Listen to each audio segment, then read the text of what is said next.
I've talked often about growing in more ability to love yourself and others. And you may be asking, well, how the heck can I do that?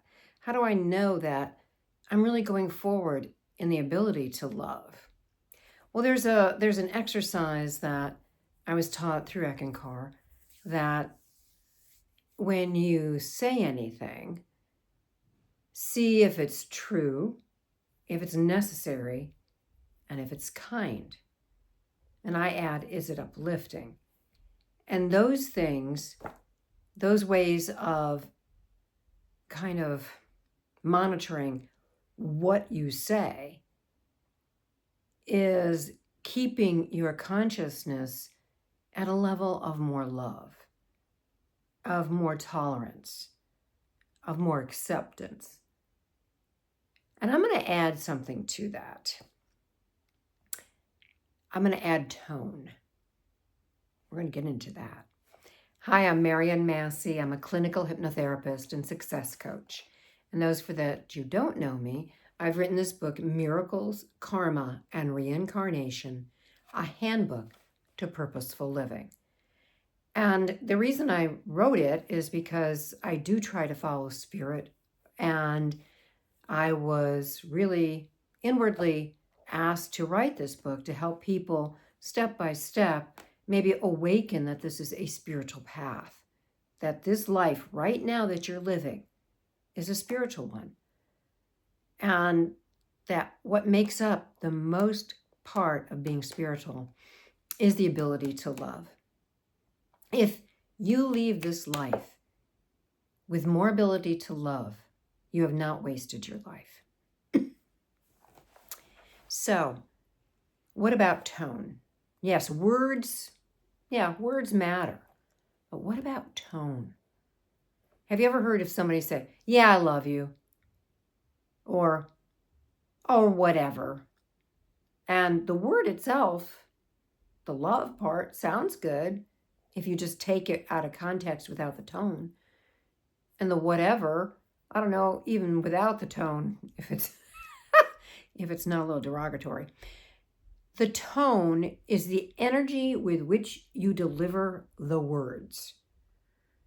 Is it, snarky, which means you're trying to make someone smaller. You're trying to hurt somebody. And I go, oh, it's just teasing. Well, no. Is it uplifting? Is it kind? Where's your tone?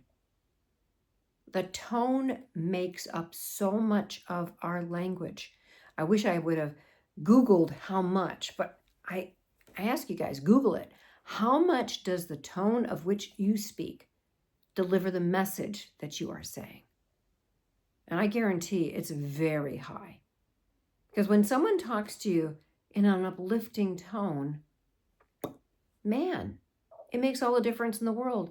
Even if they're not saying a whole lot, they're conveying love and peace or acceptance all through that tone. I had this lady that did my facials. She was a hoot. She could actually swear, and the energy that she would be communicating was total love. Now, I don't subscribe to that, but boy, she was from her heart. She just loved people. It was just her little sailor voice that was, using words, but the tone and the energy was conveying so much more than the words. Check your words, yes, but where's your tone? So a good tone would be something that is coming from your heart and not from anger or aggression or that little snippy, snarky part that wants to put other people down. And you go, oh, no, I'm not doing that. Well, yeah, would you want to be talked to that way? Try one day and change your tone to something loving and uplifting and just see what happens to you. I guarantee you are going to feel so much better. You are going to open up your heart to more love. And you will be perceived as more of a loving person. So until next time, with a great tone, please tell others about my YouTube channel. Buy my book. It's on audio. And learn from it. It's made in such a way that you can take little snippets and take it into your daily life, and hopefully it can uplift it. So until next time, I do wish you the best. And that's with a really good tone.